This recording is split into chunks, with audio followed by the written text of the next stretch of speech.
on you. And for us to try to hide those things and act like we don't struggle in those areas. Listen, man, there's freedom in being able to say to somebody, yeah, man, this is an area where I need accountability. This is an area where I need strength, or I'm weak in this. And I would appreciate, man, if you guys support me to help me to stay away from that. You know what I'm saying? We need to go 2 by 2 because I'm over here in Brazil and it's a problem. Yeah. You know what But I mean? that also speaks to the people that you call to walk with. Like there's some people who can see that in you and who will be like, oh, they attach themselves to your weaknesses instead of saying like, hey bro, we're gonna come up. Let's this frequency that we operating on, this ain't it. But then there's other people who they just are we getting drunk? How many shots? And I ain't talking about the stuff because I ain't talking about getting drunk or you know what I'm saying? Like I'm just saying, whatever that thing is. Whatever that thing is. Like it could be something as small as your ability to be on time. And there are some people who will speak to your morality and say you need to show up on time. And then there's some people who will just walk in late with you, like, oh, we just late. It doesn't matter what that thing is, you got to find people that will see the thing that you're weak in and hold you up and hold you accountable to strengthen you in those spaces. Man, dude, that's so good. When you said that, it reminded me of something that happened in my life years ago. When my dad told me that I needed to be at a certain place at a certain time. Mm-hmm. And I was late. And I was panicking. I was freaking out. The dude who I was with actually was an adult who worked with my dad. Okay. And he was like, "Man, you need to calm down, bro. You're not late till you're not late till you get there." And I was like, "Yeah, I ain't late till I get there." And let me tell you what that did. That phrase was kind of like the serpent saying to Eve, "Did God really say?" You're right. Because what it did was it opened up a whole different idea of thinking. So now when he made that one from that, bro, I'm telling you, I was a junior in high school when we had this conversation. And I still remember it at 42 because it marked me. What it did was it caused me to not care so much about what my father had instructed. It gave me an out, or not an out, but a different way of looking at it. It's like, I should have been terrified that I was late because I should want to honor his word and be there on time. But now this dude said, well, yeah, you're not actually late till you get there. I'm like, oh, yeah, you're right. So now that means I got all this time to trip out and do whatever, and then I'll pay the price when I get there. But until I get there, hey, man. That's such a like warped thought. Like, because it sounds so true. Like, it's like... Sir, that's the thing. The same thing with the serpent. It sounded so true. Did God actually say? Yeah. Did he say that to me? Because he knows. Because God knows that the day, when you eat of it, you're going to be like him, knowing both good and evil. Yeah. And so it wasn't all a lie. Yeah, absolutely. So, yeah, man, that's the same thing the enemy did. He gave him a little bit of truth. Yeah. And it could almost be, and that was the same thing. It was like, yeah, that does make sense. I'm not late till I get there. So I shouldn't even actually care until I walk in the door. That's the problem. Yeah, it is. You should care. It's like, man. So, likewise, there are people that, like you were saying, there are people that speak into your dysfunction, or people that speak into your weakness and water that, versus people like Andrew Dixon, who was the first road manager that I encountered when I started with Take 6.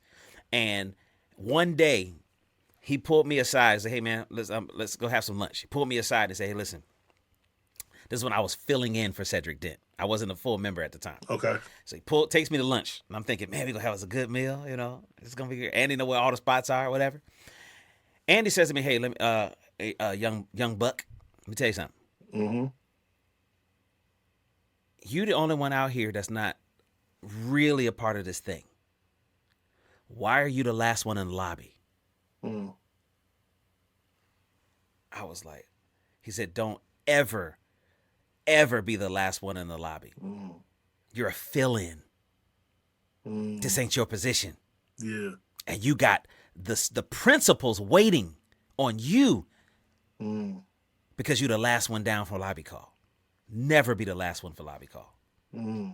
I was like, from that day, that Andrew Dixon is my boy. Yeah, that was a lesson. Because that right there, That was a oh, lesson. yeah. And in 15 seconds, tighten me up. Get you some friends like that. Yeah, They they gonna call you up. you up. They gonna call you up. Come on up. In every Yeah. area, come on up. It reminds me of a musician friend of mine who we grew up together since kids, like literally kids, spending the night at each other's house. And at the time I was with Faith Evans, and we needed a bass player for something. So I'm like, I got a homie like he can really play. Come on.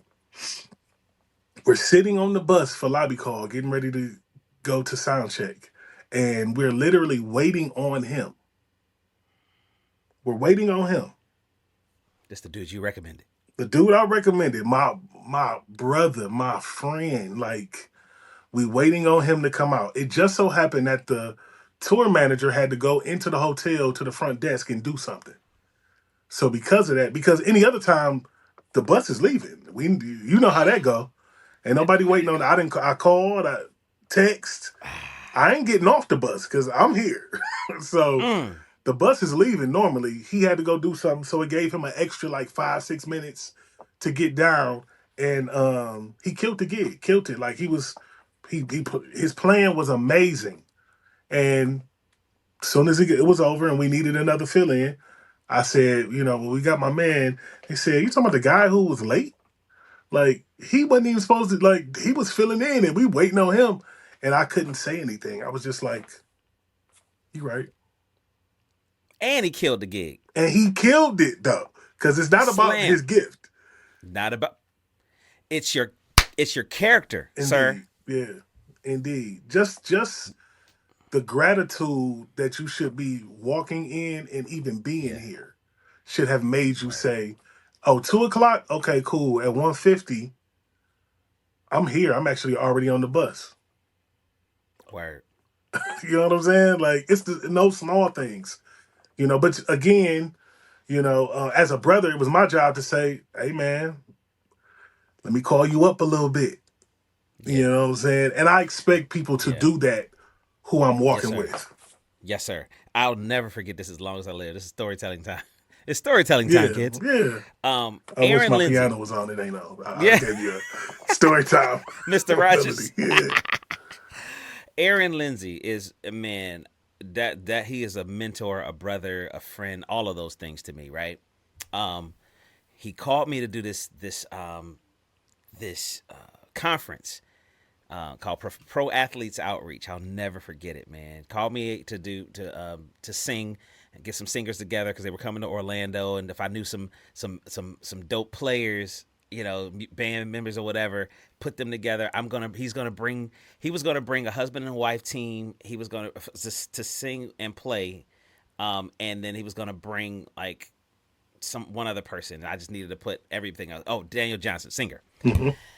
2 singers and a board player. And I need to put everything else together. So I got called my boys. I'm like, yo, this is the best conference I've ever been to in my life.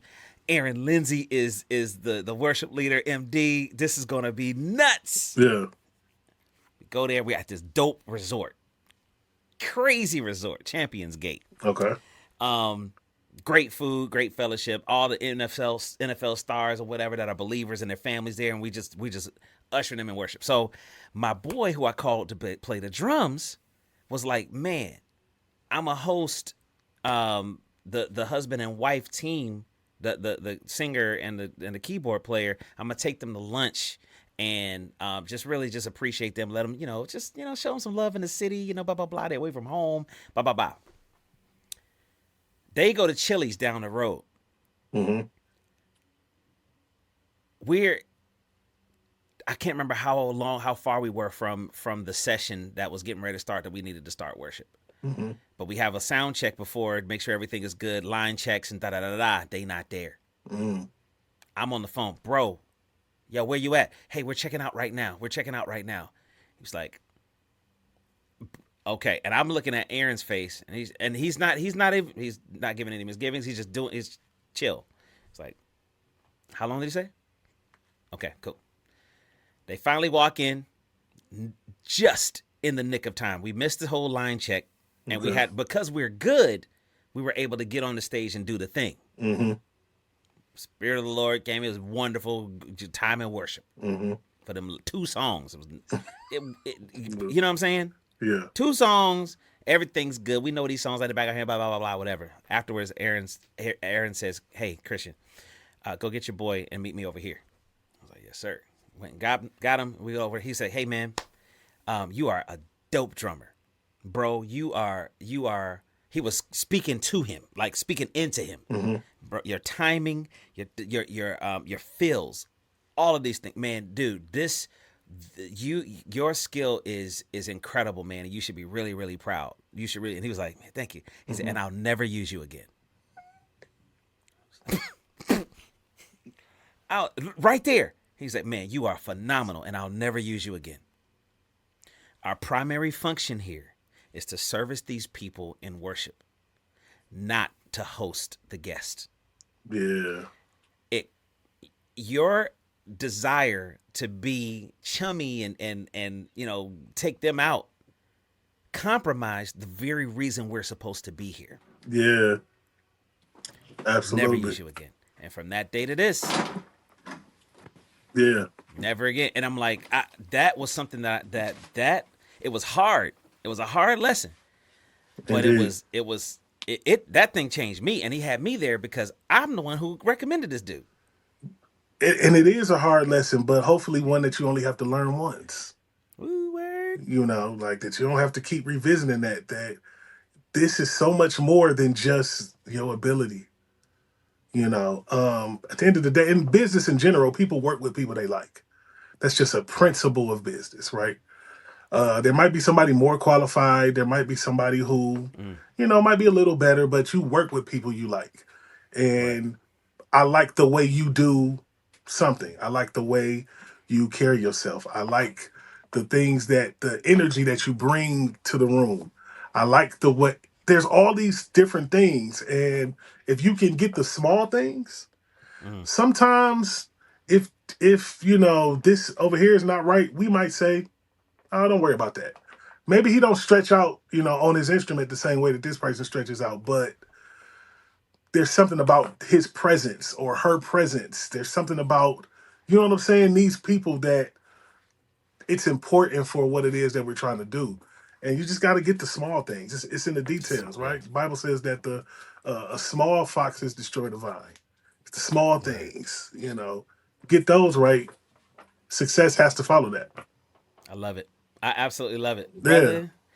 That's life, man. That's life to a Yeah. lot of people. I want to pivot, man, and talk about something, man. Okay. I was out of the country. It's in July, and woke up to the news that one of my musical heroes had left here. Your dad, the great Michael Brooks. Dude, there aren't a lot of people, because here's the thing. I believe the Bible, bro. Yeah. I believe what God's word says about those who go on to be with the Lord and sleep and they're beautiful. I believe that. Yeah. I believe what God's word says. I believe that they're in the presence of God. But there are some people, man, that I'm connected to that it just hits different. And that thing hit different. Yeah. Not because of your dad, but because of my relationship with you. That Brother, part. I was in that hotel room. Brother, I was undone. Yeah. Called my wife. And dude, so I went through all of that, and I'm out of the country, and and I'm to the point where I even missed I would have loved to fly in, but we were in wherever country we're in, whatever, just couldn't make it there. But I remember being in Detroit, flying back in through Detroit, and I called you on the phone. Your tone on the phone was so refreshing after you had just walked through probably the most difficult loss, the most significant loss in your life. Yeah. How?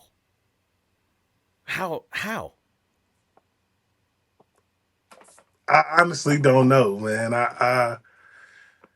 just as a person, I'm not full of emotion. If you know me, I'm the same. I'm even keel. Every time you see me, I'm pretty chill. That's just who I am as a person. But anytime we experience something that is greater than us, whether that be, over, joy, it's just a lot of joy, or it's, grief, or it's sadness, or anytime there is an emotional response that is triggered from, you having those experiences. And there was something about losing my dad that I don't think I was prepared. Well, I know I wasn't prepared for. I just didn't know that was going to happen. For the people's sake, it started with my grandfather. So Yeah. just the way it happened, just telling the story of it, us losing my grandfather, his dad, and then at the funeral, him, my bonus mother saying, it's family hour, and she said, go check on your dad. I'm like, all right, and I'm still talking. She said, go check on your dad. So I'm like, okay. So I go up there, he getting ready to start the service. He's in the pulpit, getting ready to start the service, and looking at him, and I can see him drooping a little bit, so clearly looks like a stroke. He can't move his side. So that happens at his father's funeral. And then 10 days later, he's gone.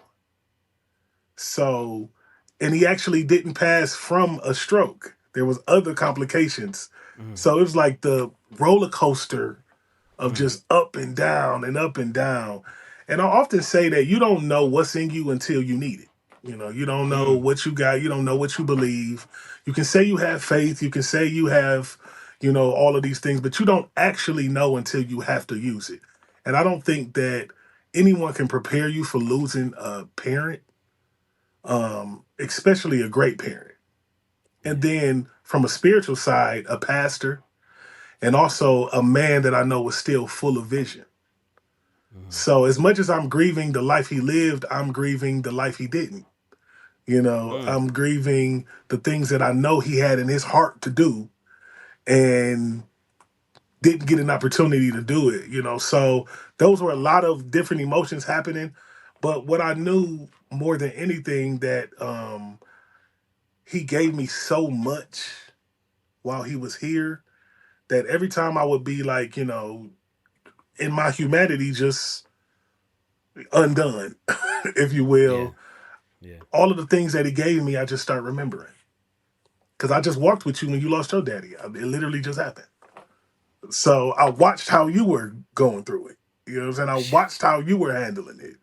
I'm the only boy. It's me, four sisters, my bonus mom, my biological mother.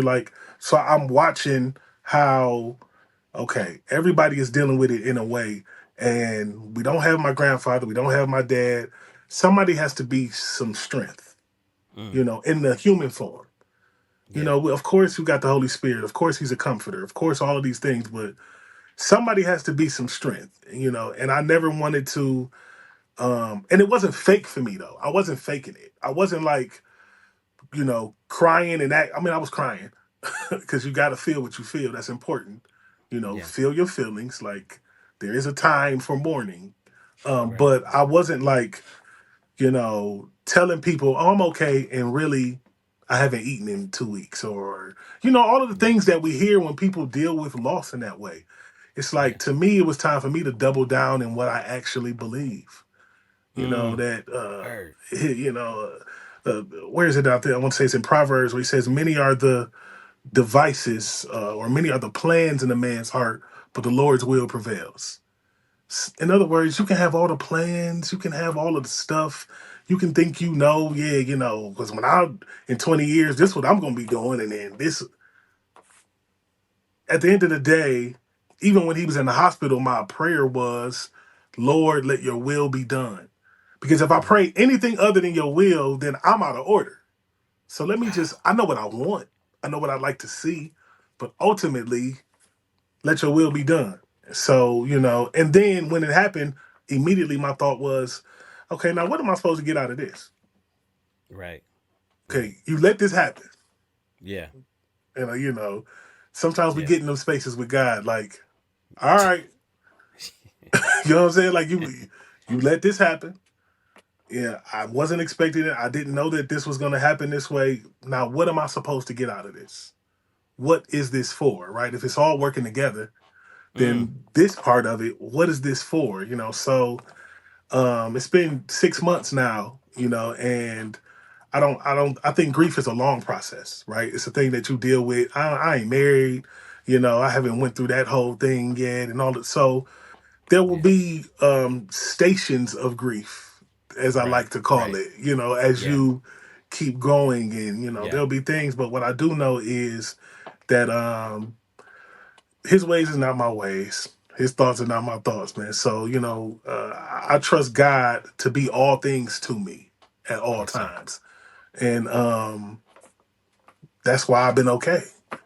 You, So man, you said something to me that day when we were talking. I was literally on the little red plane train thing in Detroit. mhm, And you were like, I could not have loved my father any more, and he knew it.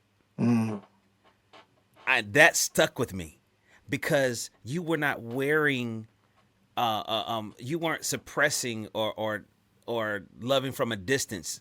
You honored him well, yeah, and he saw that. You loved him well, and he saw that.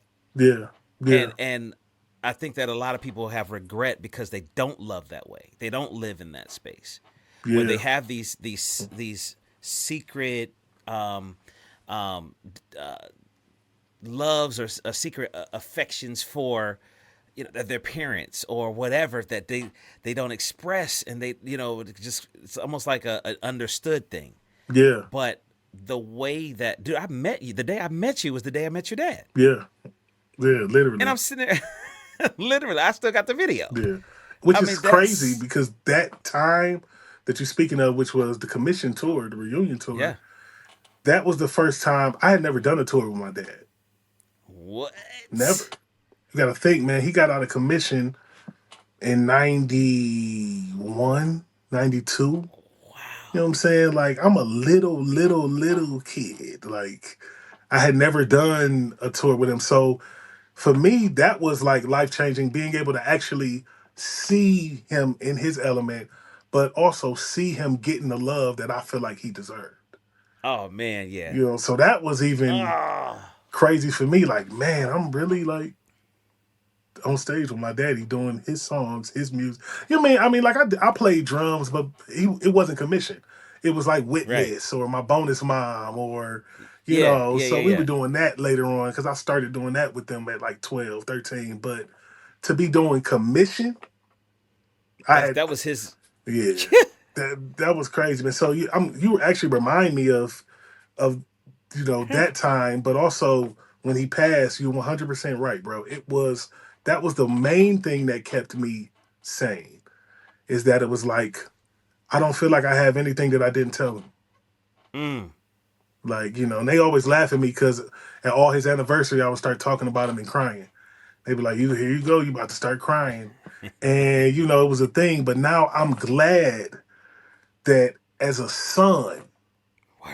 see, your daughters can be vulnerable. And my dad wasn't a vulnerable, the only person he was vulnerable, two people, Jesus and his wife. Them was the them was the two people he was like real vulnerable with. But me being able to pour that love out on him every time, and to let him know, like, no, you were a great father. You are my hero. You are, all of these things. I don't regret that, man. And that now that when you remind me of it, that was the Yeah, one thing I said immediately. It was yeah. like, do I have, I'm just thinking about it. Like, I'm looking at him, he gone. I'm sitting in the room, he gone, and I'm like, I said it all. Said it all. It's like, I'm okay. I Yeah, miss him, but I said it. I told him. He knows. He left here knowing, like, that's my son.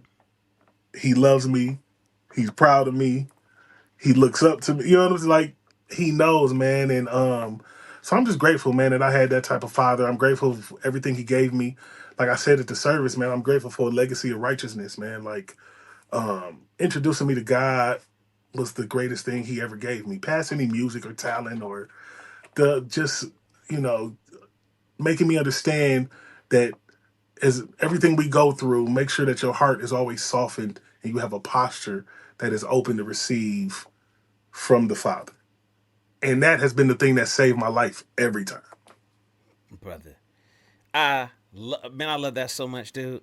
Yeah. Full circle moment was where, man, you're a part of the dream team, Doc. So when I call cats to go do stuff, brother, you're on the list, My bro. right? My bro. So we're in the studio in Nashville, Bunker 5. Shout out Edwin, shout out Jess, Bunker 5, right? Working on this record, and one of the songs that we do is a song called Simple Song that my dad wrote. Yeah. Which I love. And beautiful song. Yeah. I mean, the song is great. He wrote it when I was a kid, and I wanted to honor my father by producing this song in this way. Mm-hmm. But, and it's funny because I had recorded it. I recorded it on a record that I did years ago called my 3.0 album. That's when I turned 30, and I did it with this girl named Jordan Welch. Okay. And we did a duet. It was beautiful. It was cool. It was like a jazz trio type thing, like that thing. But this one was different because I knew that it was going to have the full treatment. Mm-hmm. So I'm thinking about how we're going to do this, and I remember another song that he wrote. Okay. It was an instrumental song. I don't even know the name of it. Okay. I don't even know if he has a name to it, but I remember the melody. Yeah. And so I'm like, okay, I'm going to put the melody from that song as the intro to Simple Song. And then I'm also going to, at the end of Simple Song, we're going to go back to that melody, and that's going to just complete the whole circle for me, right? Yeah. We there, and I'm showing it to you and Elliot. Yeah. I was showing it to you guys, and then Elliot is like, hey, bro, I think you should play this. I didn't think nothing of it. Mm-hmm. Like, okay, that makes sense to me. Easy enough. I don't play when you guys are around, but whatever. That's I'm not gonna call that false humility, but because you can really play, actually. Hey man, but, listen, don't tell the people that. Do not put that out there. But okay, listen. Yeah. So I'm like, all right, put me in the red, Doc. So Danny Duncan's in there. Hit the button. It's all rubato, so no click, nothing or whatever. And so one take, bam, I knock it down, no sweat. Until the playback. I'm sitting there on the Nord, Elliott station. You're sitting to my left. Elliot's over there. We got Snoop in the building. Saul is there. Mark McClary Jr. is there. It's the whole thing. Yeah. Trent was in the other room. Yeah. Ready to kill on organ. Yeah. I'm sitting there, okay. Marcelo's he's filming. He hits the button to hit the playback.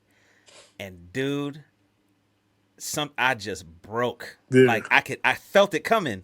And I was like, this is about to happen. This is about to happen. Yeah. So here I am in this moment, surrounded by my boys, listening to this song, this intro that has so much significance. Because you guys didn't know at the time that my dad had a stroke in April. Right? And so I'm playing this. I'm doing this to honor him, not even really even thinking about it. So I go back and sit at my spot. Elliot goes back as you guys are getting ready to finish the tune. Mm-hmm. He played, and so we're getting ready to make the move, and I'm still caught up. And I'm glad that I didn't remove myself from that emotion in front of you guys. Yeah. Some cats would be like, "Hey man, let's take a 5, man. Let's take a 10. Nah, I'll be right back." Nah. Yeah. These are my brothers. Yeah, we in it. We here. Yeah. We in it and we here. Mm-hmm. So I'm gonna feel what I'm feeling where I'm feeling it, who I'm feeling it with. Yeah. And there's all my dogs, right? And so I'm starting to explain. My dad, just for those of you who don't know, my dad had a stroke in April, and he's good. He's good. But this thing, he hasn't yet gotten this back, and it was weird, and I knew I was honoring him or whatever. And I was just like, so that's just to let y'all know, give y'all some context of why I'm feeling this way. And on the tape, you can hear you say, "That's gonna bless him, Doc." Yeah. When I listened back to it, I was undone again because then I somebody just heard, "That's gonna bless him, Doc," as an encouragement. What I heard was somebody encouraging me that won't get to, their father won't get to have this. Yeah. Yeah. Then I thought about Elliot, who lost his dad in the same year. Yeah. Yeah. I'm thinking, okay, this is heavy. This is Yeah. heavy. And man, I just want to say on this platform that I thank God for you, bro. Your strength My brother. is immeasurable, bro. Mm. The way that you walk through that, man, you had my wife laughing so hard when you said the whole thing at the service. Like basically, what I'm saying is, I run all y'all. Yeah. That it, dude. She busted out like I mean, it was just in the middle of all of this. The Bible says that we don't mourn like those that are without hope. There it is. There's a difference. Yeah. We don't sorrow like those that are without hope, Yeah. and I could see it in you, bro. Yeah. I've experienced it. I didn't even know if you were gonna say yes to the gig to the session, not knowing how this was gonna Yeah. feel Where for you you or at? whatever. Like I don't know where he's at, but I'm gonna ask him. And if we need to go to the pancake pantry and send one up for the whatever. Dude. Let me But order 3. Give me 3 and give me triple stack. yeah, exactly. This is Like, on behalf, how we dealing with this? Man? I just was thinking about it. Like, how would my father deal? We've lost other people. We lost my grandmother during the pandemic. My bonus mom, we lost her mother. We've lost people, and I'm like, we gonna handle this as if he was here, and I could hear him. Don't y'all act a fool now. Say, don't do it. Don't get in here and embarrass me. So it's like, all right, Dad, we got you. To the Beautiful, to the man. end. So man, but I thank you for being present during that, bro. Like I learned a lot about people around me. Mm, You were one of the ones who was present. That I could feel your presence. And sometimes people say, "Oh well, I didn't know if you was gonna respond, or I didn't know if, this, or I didn't know." When people are in that space, even if they don't say a word until 2 weeks later, just to know that there are people who are present for them, who yeah, are holding them up, who are empathizing, that is one of the greatest things that you can do, because these are people who are walking it with you, walking it out with you. And a lot of times you don't know what to say. You don't right, have, because there is nothing to say except right, for, I'm here. Like, I, yeah, there's no words that's going to take you out of this moment. You got to walk through this moment, yeah, but I'm walking with you. I'm here, man. So again, I just want to say thank you, bro. Like, man, thank you. I'm grateful man, for that, man. Like your bro. It's an video, honor, just honoring him. I'm grateful. man. I am honored to be close enough to feel what you feel. Yeah, That's that to me is special, man. yeah, You are that dude, bro. You my are that dude. bro. I wrote this tune called that one friend. Um, it's pretty. I think it's a pretty cool tune. Yeah, But at the end, so it basically walks through life. We need at least one friend that we can call to play a pickup game of basketball. When stakes are high and all is on the line, they're on the double in record time. That's that one friend, right? yeah, But then that last verse, I scale all the music back and it says, "And when the grief is way too much to bear, no need to call that friend. mm, They're already there mm, to hand you tissues yeah, and to make you smile. If you have just one of those friends, it's worth the while." yeah. I And like that, I'm honored. I'm honored to have been and to continue to be that one friend for you, bro.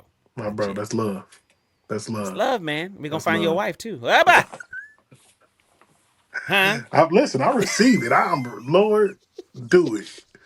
I receive Do that, it brother. for Please, me. I need it for real, for All right, so real. we end our podcast the same way. We ask. I'm going to give you the opportunity to answer one question. Now you get to pick question number 1, question number 2, or question number 3. All And right. you don't know what the question is. You just got to choose 1, 2, or 3. So would you prefer question number 1, question number 2, or question Let's number 3? let's let's three for the hope for the Trinity. 3 for the Trinity, bro. But- Dude, people for whatever reason choose number 3. Really? It's actually I'm yet to have somebody choose 1 or 2. It's crazy. Okay. It's amazing. So question number 3 is, if you were given one redo in your entire life, if there's a decision that you've made that you could redo, or any an event, whatever that you could redo, and you had this one card to play, what's one thing that you would redo, if anything? Man, that's a hard question for me because I don't live in regret. I don't even.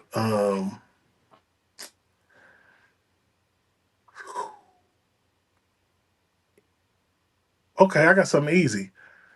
I would have. I wanted to go to Berkeley when I got out of high school, and Man. if I would have like just pressed a little bit, because I feel like that knowledge base that I had to get later on through experience, Mm, I could have gotten sooner.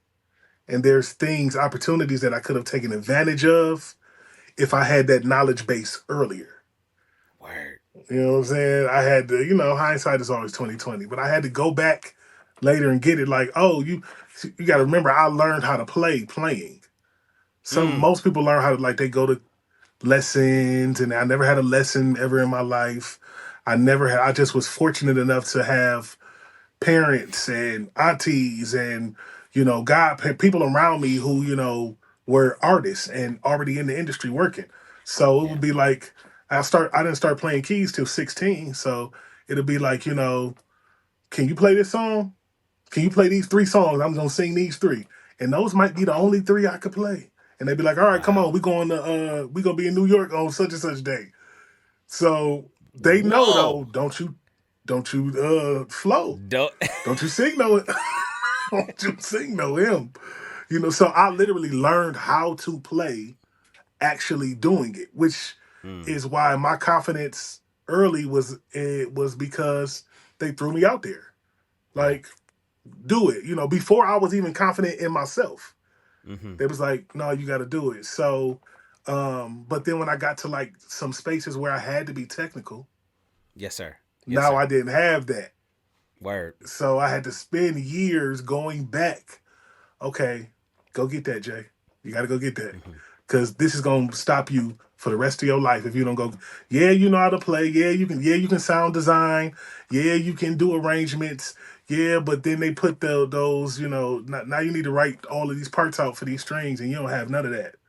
Mm, Now you spending budgets because now you got to find somebody else to go do work that you really should be able to do for yourself.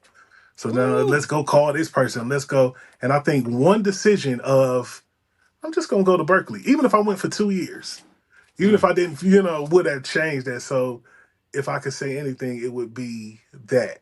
But word.